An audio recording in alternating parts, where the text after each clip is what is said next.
Chinese foreign ministry appeared to reiterate China's stated view that Kashmir issue needs to be resolved peacefully. ਜਦੋਂ ਦੀ United nations ਬਣੀ ਹੈ 1945 ਦੇ ਵਿੱਚ ਹੀ charter ਆਉਂਦਾ ਉਹਨਾਂ ਦਾ।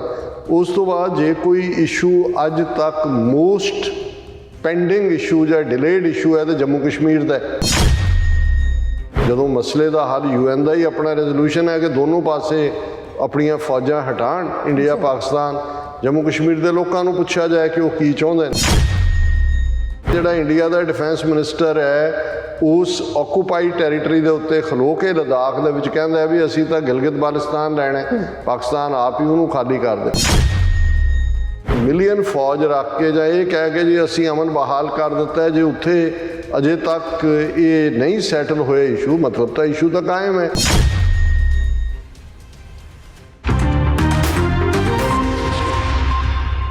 Viewers welcome back on program. So viewers ਜਿਸ ਤਰ੍ਹਾਂ ਕਿ ਸਿੱਖਾਂ ਲਈ ਜਿਹੜਾ ਭਾਰਤ ਦਾ ਆਜ਼ਾਦੀ ਦਿਨ ਇੱਕ ਕਾਲਾ ਦਿਨ ਹੈ, ਸੋ ਇਸੇ ਤਰ੍ਹਾਂ ਹੀ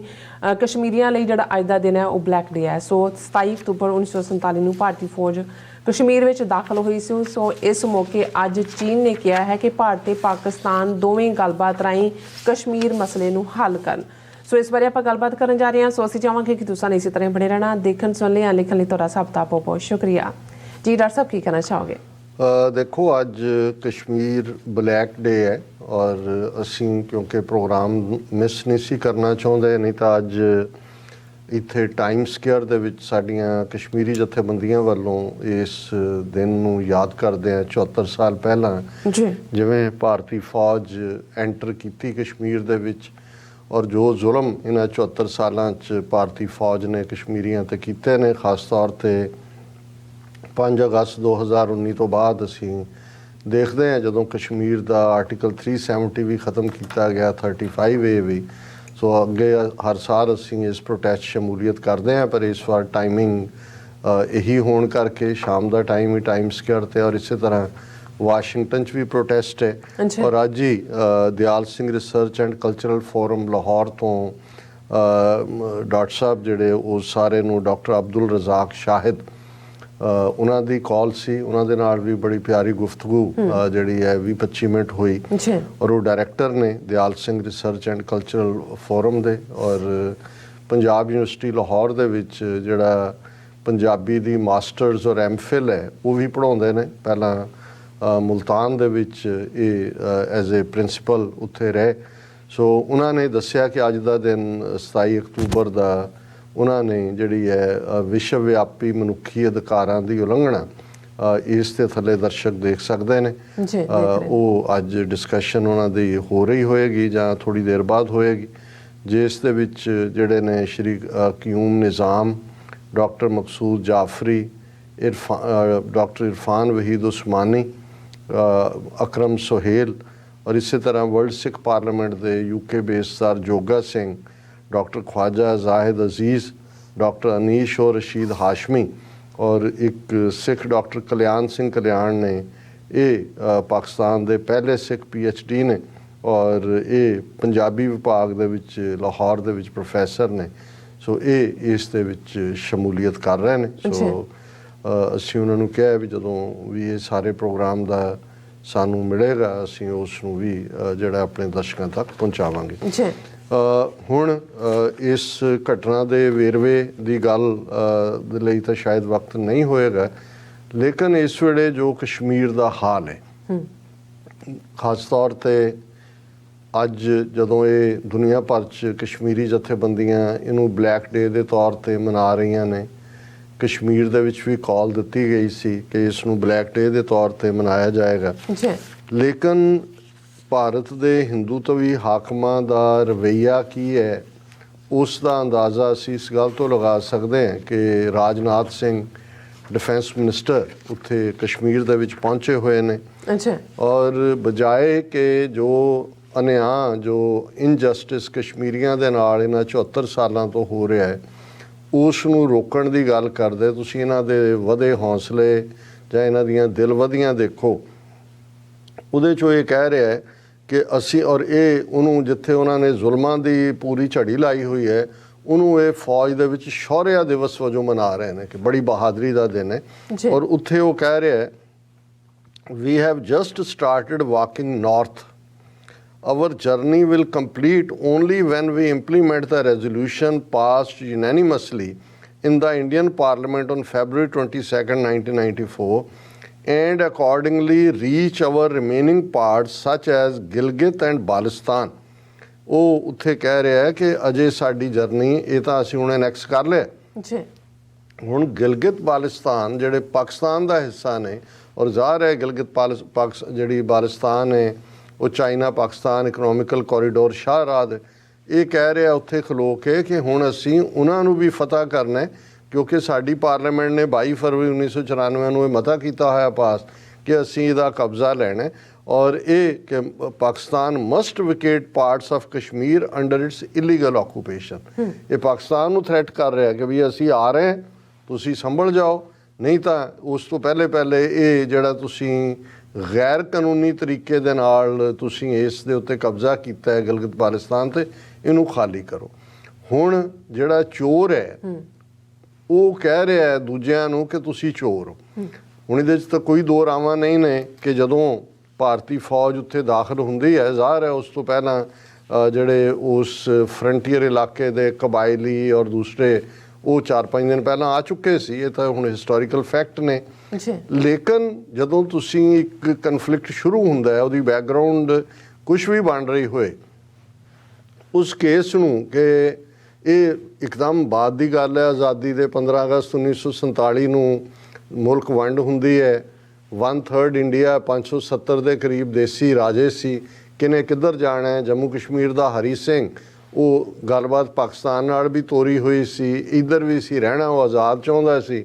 ਲੇਕਿਨ ਉਸ ਸਾਰੇ ਦੌਰੇ ਦੇ ਵਿੱਚ ਜਦੋਂ ਇਹ ਕਨਫਲਿਕਟ ਸ਼ੁਰੂ ਹੋਇਆ ਕਬਾਇਲੀਆਂ ਔਰ ਭਾਰਤੀ ਫੌਜ ਉੱਥੇ ਪਹੁੰਚਦੀ ਹੈ ਤੇ ਨਹਿਰੂ ਇਸ ਕੁਛ ਦੇਰ ਤਾਂ ਹੋਈ ਸਟਰਗਲ ਔਰ ਫਿਰ ਨਹਿਰੂ ਜਿਹੜਾ ਇਸ ਕੇਸ ਨੂੰ ਯੂਨਾਈਟਿਡ ਨੇਸ਼ਨ ਸਿਕਿਉਰਿਟੀ ਕੌਂਸਲ ਚ ਲਾਇਆ ਯੂਨਾਈਟਿਡ ਨੇਸ਼ਨ ਸਿਕਿਉਰਿਟੀ ਕੌਂਸਲ ਨੇ ਦੋਨੋਂ ਪਾਸਿਓਂ ਜਿੰਨਾ ਕੁ ਪਾਕਿਸਤਾਨ ਵੱਲੋਂ ਆਉਣ ਵਾਲੇ ਕਬਾਇਲੀਆਂ ਨੇ ਜਿੰਨਾ ਕੁ ਹਿੱਸੇ ਤੇ ਕਬਜ਼ਾ ਕੀਤਾ ਸੀ ਜਿਹਨੂੰ ਅੱਜ ਉਹ ਆਜ਼ਾਦ ਕਸ਼ਮੀਰ ਕਹਿੰਦੇ ਨੇ ਇਹ ਪਾਕਿਸਤਾਨ ਆਕੂਪਾਈਡ ਕਸ਼ਮੀਰ ਕਹਿੰਦੇ ਨੇ ਤੇ ਇੰਡੀਆ ਦੇ ਤਾਂ ਕਬਜ਼ੇ 'ਚ ਹੈ ਹੀ ਸੀ ਕਿਉਂਕਿ ਹਰੀ ਸਿੰਘ ਜਿਹੜਾ ਹੈ ਉਹ ਇੱਧਰ ਨੂੰ ਝੁਕਿਆ ਹੋਇਆ ਸੀ ਸੋ ਉਹਨੂੰ Pakistan Indian occupied Jammu and Kashmir ਕਹਿੰਦਾ ਤੇ ਇਹਨਾਂ ਨੇ ਤਾਂ ਹੁਣ ਉਹਦਾ ਕਸ਼ਮੀਰ ਜੰਮੂ ਕਸ਼ਮੀਰ ਸੂਬੇ ਦਾ ਵਜੂਦ ਹੀ ਖਤਮ ਕਰਤਾ ਇਹ ਤਾਂ ਯੂਨੀਅਨ ਟੈਰੀਟਰੀ ਬਣਾਤਾ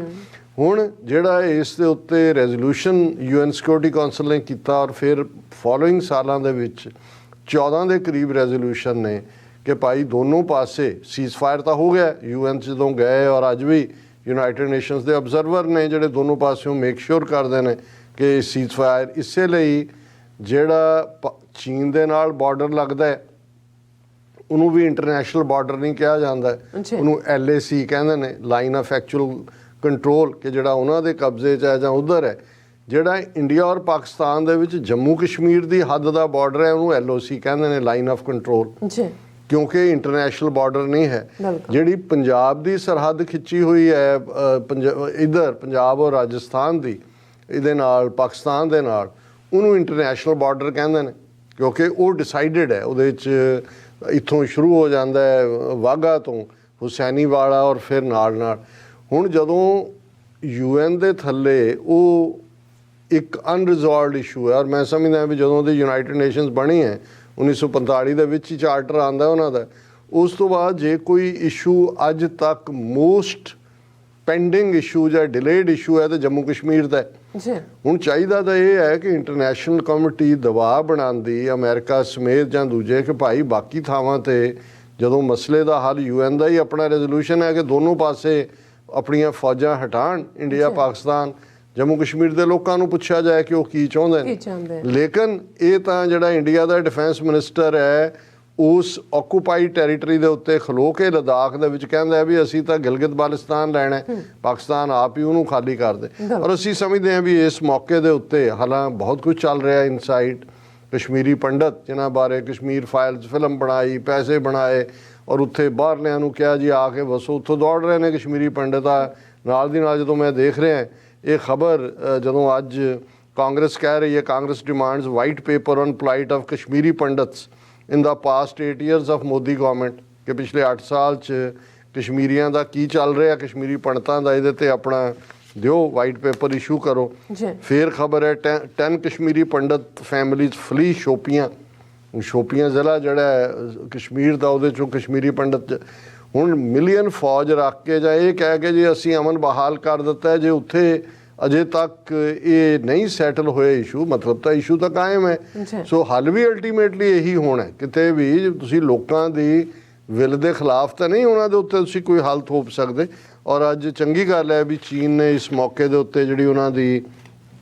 ਸਟੇਟਮੈਂਟ ਆਈ ਹੈ, ਉਹਨਾਂ ਨੇ ਇਹ, ਔਰ ਇੰਡੀਅਨ ਮੀਡੀਆ ਨੇ ਵੀ ਉਹਦੀ ਹੈਡਲਾਈਨ ਇਹੀ ਲਾਈ ਹੈ, settle Kashmir issue through dialogue consultation China.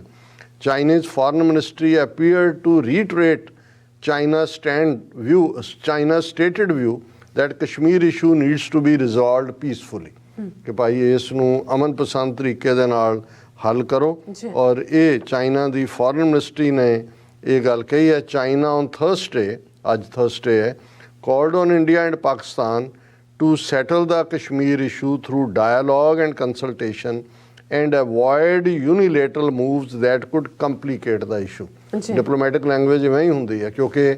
India ਨੇ ਜੋ ਕਰਤੂਤ 5 ਅਗਸਤ 2019 ਨੂੰ ਕੀਤੀ ਉਹ ਯੂਨੀਲੈਟਰਲ ਹੈ। ਉਹਨਾਂ ਨੇ ਉਹਨੂੰ ਕੰਡੈਮ ਕੀਤਾ ਚਾਈਨਾ ਨੇ, ਉਹਨਾਂ ਨੇ ਕਿਹਾ ਜੀ ਇਹ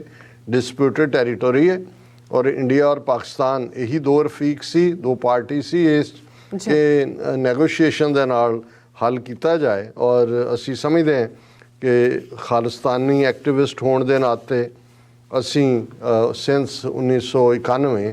ਜਦੋਂ ਸ਼ੁਰੂਆਤ ਸਾਡੇ ਪੰਥਕ ਸਫ਼ਰ ਦੀ ਇੱਥੇ ਹੁੰਦੀ ਹੈ, ਪਿਛਲੇ ਇਹਨਾਂ ਸਾਰੇ 32-33 ਸਾਲਾਂ ਦੇ ਵਿੱਚ ਕਸ਼ਮੀਰੀਆਂ ਦੇ ਨਾਲ ਸਾਡਾ ਪੂਰੀ ਤਰ੍ਹਾਂ ਸਹਿਯੋਗ ਹੀ ਨਹੀਂ ਰਿਹਾ। ਅਸੀਂ ਇਹ ਸਮਝਦੇ ਹਾਂ ਕਿ ਅਸੀਂ ਹਮਸਫ਼ਰ ਹੈ, ਸਾਡਾ ਦੁਸ਼ਮਣ ਇੱਕ ਹੈ ਔਰ ਅਸੀਂ ਸਾਂਝੇ ਤੌਰ ਦੇ ਉੱਤੇ ਹਮੇਸ਼ਾ ਜਿਹੜੀ ਵੀ ਐਕਟੀਵਿਟੀ ਰਹੀ ਹੈ ਉਸ ਦਾ ਹਿੱਸਾ ਰਹੇ। ਮੈਨੂੰ ਅੱਜ ਅਫਸੋਸ ਵੀ ਹੈ ਕਿ ਮੈਂ ਅੱਜ ਟਾਈਮ ਸਕੁਏਅਰ 'ਚ ਕਸ਼ਮੀਰੀ ਭਰਾਵਾਂ ਭੈਣਾਂ ਨੂੰ ਜੁਆਇਨ ਨਹੀਂ ਕਰ ਪਾ ਰਿਹਾ, ਪਰ ਕਿਉਂਕਿ ਪਿਛਲੇ ਪੀਰੀਅਡ 'ਚ ਵੀ ਗੈਰ ਹਾਜ਼ਰੀਆਂ ਸਾਡੀਆਂ ਬਹੁਤ ਜ਼ਿਆਦਾ ਸੀ ਔਰ ਸਾਡੇ ਵਿਊਅਰਸ ਵੱਲੋਂ ਇਸ ਨੂੰ ਜਿਹੜਾ ਉਹ ਫਿਰ ਮਹਿਸੂਸ ਵੀ ਕੀਤਾ ਜਾਂਦਾ ਹੈ। ਬਹੁਤ ਸਾਰੇ ਜਦੋਂ ਇਹ ਕਹਿੰਦੇ ਨੇ ਕਿ ਸਾਡੀ ਰੂਹ ਦੀ ਵੀ ਖੁਰਾਕ ਹੈ, ਬੁੱਧੀ ਦੀ ਵੀ ਖੁਰਾਕ ਹੈ ਔਰ ਸਾਡੇ ਦਿਨ ਦੀ ਸ਼ੁਰੂਆਤ ਹੀ, ਕਿਉਂਕਿ ਈਵਨ ਪਾਕਿਸਤਾਨ ਤੋਂ ਸਾਡੇ ਲਿਖਣ ਵਾਲੇ ਜਿਹੜੇ ਨੇ ਉੱਥੇ ਤਾਂ ਸ਼ੁਰੂਆਤੀ ਅਰਲੀ ਮਾਰਨਿੰਗ ਹੁੰਦੀ ਹੈ, ਤੇ ਮੈਨੂੰ ਇਹ ਹੁੰਦਾ ਹੈ ਕਿ ਵੀ ਬਹੁਤ ਐਕਸਟ੍ਰੀਮ ਹਾਲਾਤਾਂ ਜਦੋਂ ਤੁਸੀਂ ਟਰੈਵਲ ਕਰ ਰਹੇ ਹੋ ਜਾਂ ਹੁਣ ਆਉਣ ਵਾਲੇ ਪੀਰੀਅਡ 'ਚ ਨਵੰਬਰ ਦੇ ਜਦੋਂ ਅਸੀਂ ਯੂਬਾ ਸਿਟੀ ਹੋਣਾ ਹੈ ਗੁਰੂ ਗ੍ਰੰਥ ਸਾਹਿਬ ਗੁਰਗੱਦੀ ਦਿਵਸ ਨੂੰ, ਉਦੋਂ ਸਾਨੂੰ ਜ਼ਰੂਰ ਕਰਨਾ ਪਏਗਾ। ਸੋ ਉਸ ਤੋਂ ਠੀਕ ਪਹਿਲਾਂ ਅਸੀਂ ਇਹ ਨਹੀਂ ਸੀ ਚਾਹੁੰਦੇ। ਔਰ ਅਸੀਂ ਇਹ ਵੀ ਦੱਸਦੇ ਹੀ ਹੈ ਕਿ ਆਉਂਦੇ ਐਤਵਾਰ ਗੁਰਦੁਆਰਾ ਰਿਚਮੰਡ ਹਿਲ ਕਲਚਰਲ ਸੁਸਾਇਟੀ, ਕਿਉਂਕਿ 31 ਅਕਤੂਬਰ ਦਾ ਉਹ ਦਿਨ ਹੈ ਜਿਸ ਦਿਨ ਇੱਕ ਪਾਸੇ ਆਲ ਘੋਸਟ ਡੇ ਹੈ, ਭੂਤਾਂ ਭੂਤਨੀਆਂ ਦਾ ਦਿਨ, ਹੈਲੋਵੀਨ, ਤੇ ਉੱਥੇ ਇੱਕ ਡੈਣ ਜਿਹੜੀ ਇੰਦਰਾ ਗਾਂਧੀ ਦੇ ਨਾਂ ਨਾਲ ਪੈਦਾ ਹੋਈ, ਪੈਰ ਤਾਂ ਪੁੱਠੇ ਨਹੀਂ ਸੀ ਉਹਦੇ ਪਰ ਅਕਲ ਪੁੱਠੀ ਸੀ। ਆਮ ਤਾਂ ਕਹਿੰਦੇ ਡੈਣਾਂ ਦੇ ਪੈਰ ਪੁੱਠੇ ਹੁੰਦੇ ਨੇ, ਪਰ ਅਕਲ ਪੁੱਠੀ ਸੀ। ਤੇ ਉਹ ਫਿਰ ਸਾਡੇ ਦੋ ਯੋਧਿਆਂ ਨੇ, ਸ਼ਹੀਦ ਬਿਆਨ ਸਿੰਘ ਸਤਵੰਤ ਸਿੰਘ ਨੇ ਅਕਲ ਸਿੱਧੀ ਕਰ ਦਿੱਤੀ, ਭਾਵੇਂ ਉਹ ਢਾਡੀਆਂ ਦੇ ਕਹਿਣ ਵਾਂਗੂ ਫਿਲਟਰ ਵਾਂਗੂ ਕਰਤੀ। ਜਿਨ੍ਹਾਂ ਨੇ ਫਿਲਟਰ ਦੇਖਿਆ ਉਹਨਾਂ ਨੂੰ ਪਤਾ ਵੀ ਕੀ ਹੁੰਦਾ ਵੀ ਫਿਲਟਰ ਵਾਂਗ ਕਰਨਾ। ਸੋ ਉਹਨਾਂ ਯੋਧਿਆਂ ਸ਼ਹੀਦ ਬਿਆਨ ਸਿੰਘ ਸਤਵੰਤ ਸਿੰਘ ਕੇਰ ਸਿੰਘ ਦੀ ਯਾਦ 'ਚ ਦੁਆਬਾ ਸਿੱਖ ਐਸੋਸੀਏਸ਼ਨ ਵੱਲੋਂ ਗੁਰਦੁਆਰਾ ਰਿਚਮੰਡ ਹਿਲ ਕਲਚਰ ਸੁਸਾਇਟੀ ਦੇ ਸਹਿਯੋਗ ਨਾਲ ਜਿਹੜਾ ਹੈ ਉਹ ਸ਼ਹੀਦੀ ਸਮਾਗਮ ਹੋਣਾ ਔਰ ਉਸ ਦੀ ਅਸੀਂ ਲਾਈਵ ਕਵਰੇਜ ਵੀ ਕਰਾਂਗੇ। ਸੋ ਅਸੀਂ ਅਗੇਨ ਇਸ ਬਲੈਕ ਡੇ ਦੇ ਮੌਕੇ 'ਤੇ ਕਸ਼ਮੀਰੀ ਭਰਾਵਾਂ ਭੈਣਾਂ ਦੇ ਨਾਲ ਆਪਣੀ ਯਕਸਹਿਤੀ ਦਾ ਇਜ਼ਹਾਰ ਕਰਦੇ ਹਾਂ। ਉਹਨਾਂ ਸਮੂਹ ਕਸ਼ਮੀਰੀ ਸ਼ਹੀਦਾਂ ਨੂੰ ਯਾਦ ਕਰਦੇ ਹਾਂ ਜਿਨ੍ਹਾਂ ਨੇ ਆਪਣੀ ਕੌਮ ਦੀ ਆਜ਼ਾਦੀ ਦੇ ਲਈ ਕੁਰਬਾਨੀਆਂ ਕੀਤੀਆਂ। ਉਹਨਾਂ ਬਹਾਦਰ ਕਸ਼ਮੀਰੀ ਭਰਾਵਾਂ ਭੈਣਾਂ ਨੂੰ ਜਿਹੜੇ ਅੱਜ ਵੀ ਲਗਭਗ 3 ਸਾਲ 5 ਅਗਸਤ 2019 ਤੋਂ ਬਾਅਦ ਹੋ ਜਾਣੇ ਨੇ, 2.5 ਸਾਲ ਹੋ ਗਏ, ਜਿਸ ਬਹਾਦਰੀ ਦੇ ਨਾਲ ਉਹ ਮੁਕਾਬਲਾ ਕਰ ਰਹੇ ਨੇ ਭਾਰਤੀ ਫੌਜ ਦੇ ਜ਼ੁਲਮਾਂ ਦਾ, ਉਸ ਦੀ ਕੋਈ ਮਿਸਾਲ ਨਹੀਂ ਹੈ। ਔਰ ਮੇਰੇ ਲਈ ਹਮੇਸ਼ਾ ਹੀ ਇਹ ਇੱਕ ਪ੍ਰੇਰਨਾ ਸਰੋਤ ਹੈ, ਇੱਕ ਮੋਟੀਵੇਸ਼ਨ ਹੈ। ਉਹਨਾਂ ਸਾਰੇ ਯੋਧਿਆਂ ਨੂੰ ਸੈਲੂਟ ਜੀ। ਡਾਕਟਰ ਸਾਹਿਬ ਤੁਹਾਡਾ ਬਹੁਤ ਬਹੁਤ ਸ਼ੁਕਰੀਆ। ਸਾਥ ਲੈਣੇ ਬ੍ਰੇਕ, ਵਿਊਅਰਸ ਤੁਸੀਂ ਇਸੇ ਤਰ੍ਹਾਂ ਬਣੇ ਰਹਿਣਾ। ਮਿਲਦੇ ਹਾਂ ਛੋਟੇ ਜਿਹੇ ਬ੍ਰੇਕ ਤੋਂ ਬਾਅਦ।